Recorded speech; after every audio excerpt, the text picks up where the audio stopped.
اسلام قبول کرنے سے کئی سال پہلے حضرت عمر بن خطاب رضی اللہ تعالیٰ عنہ ایک دفعہ تجارتی قافلے کے ساتھ مال لے کر مکہ سے شام گئے۔ قافلے میں قریش کے کئی اور بڑے سردار بھی شامل تھے۔ یہ قافلہ شام کے سب سے بڑے شہر دمشق گیا اور وہاں اپنا مال بیچ کر مکہ واپس روانہ ہوا۔ تھوڑا سا فاصلہ طے کرنے پر حضرت عمر کو یاد آیا کہ ان کی ایک رشتہ دار خاتون نے انہیں کچھ سونا دیا تھا کہ اسے بیچ کر اس کے لیے کچھ کپڑے وغیرہ لیتے آئیں۔ انہوں نے اپنے قافلے کے ساتھیوں سے کہا کہ فلاں عورت کا کام کرنے واپس دمشق جا رہا ہوں، کوشش کروں گا کہ یہ کام کر کے جلدی واپس آ جاؤں۔ حضرت عمر دمشق واپس گئے تو بازار بند ہو چکے تھے۔ مجبوراً وہ ایک مسافر خانے میں ٹھہرے اور سو گئے۔ تھوڑی دیر کے بعد اللہ کا ایک بندہ مسافر خانے میں آیا۔ اس نے حضرت عمر کو جگایا اور اپنے ساتھ اپنے گھر لے آیا۔ یہ بات واضح نہیں تھی کہ وہ شخص حضرت عمر کو پہلے سے جانتا تھا یا ان کے والد خطاب سے ان کی واقفیت تھی۔ انہوں نے حضرت عمر کی بڑی خاطر و مدارت کی۔ کھانا کھا کر تو وہ سو گئے اور ان کا میزبان رات بھر عبادت کرتا رہا۔ صبح کو حضرت عمر بیدار ہوئے تو ان کے میزبان نے کہا کہ اکیلے بازار مت جانا، بازار میں لٹیرے اکثر مسافروں کو لوٹتے رہتے ہیں، میرے ساتھ چلنا۔ یہ کہہ کر وہ سو گیا کیونکہ رات بھر جاگ رہا تھا۔ حضرت عمر نے اسے جگانا مناسب نہیں سمجھا اور اکیلے ہی بازار چلے گئے۔ ابھی بازار کھلا بھی نہیں تھا، وہ بازار کھلنے کا انتظار کرنے لگے۔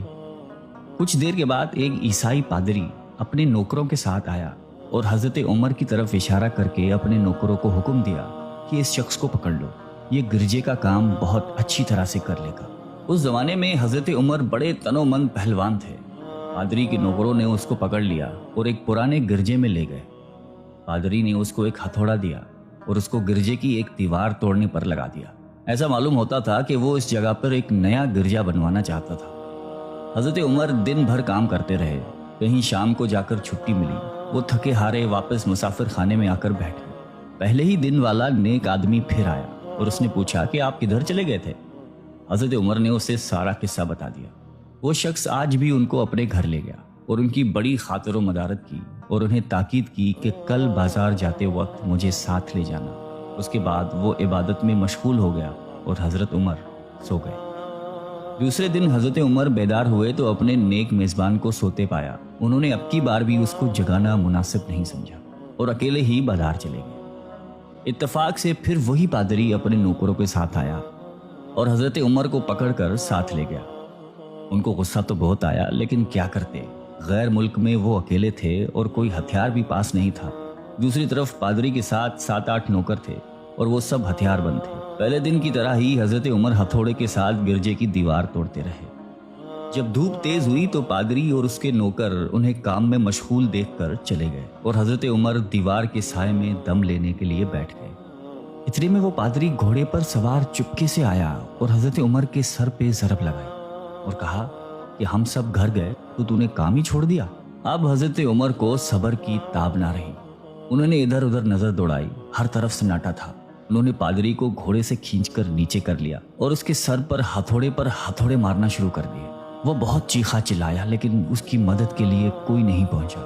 حضرت عمر نے ٹوٹی ہوئی دیوار کا ایک بھاری ٹکڑا اٹھا کر اس کے سر پہ دے مارا۔ وہ پہلے ہی زخمی تھا، اب اس نے دم دے دیا۔ اس کو مرتے دیکھ کر حضرت عمر تیزی سے بھاگ کھڑے ہوئے اور جس راستے سے دمشق آئے تھے وہ راستہ چھوڑ کر ایک دوسرے راستے پر چل پڑے۔ شہر سے کافی دور انہیں ایک خچر پر سوار رومی ملا جو روم سے تعلق رکھتا تھا۔ وہ ان کے ساتھ چلنے لگا۔ وہ کچھ باتیں کرنے لگا لیکن نہ حضرت عمر ان کی زبان سمجھتے تھے اور نہ وہ ان کی زبان سمجھتا تھا۔ اس نے یکایک اپنی تلوار پر ہاتھ ڈالا۔ حضرت عمر سمجھ گئے کہ وہ ان پر وار کرنا چاہتا ہے۔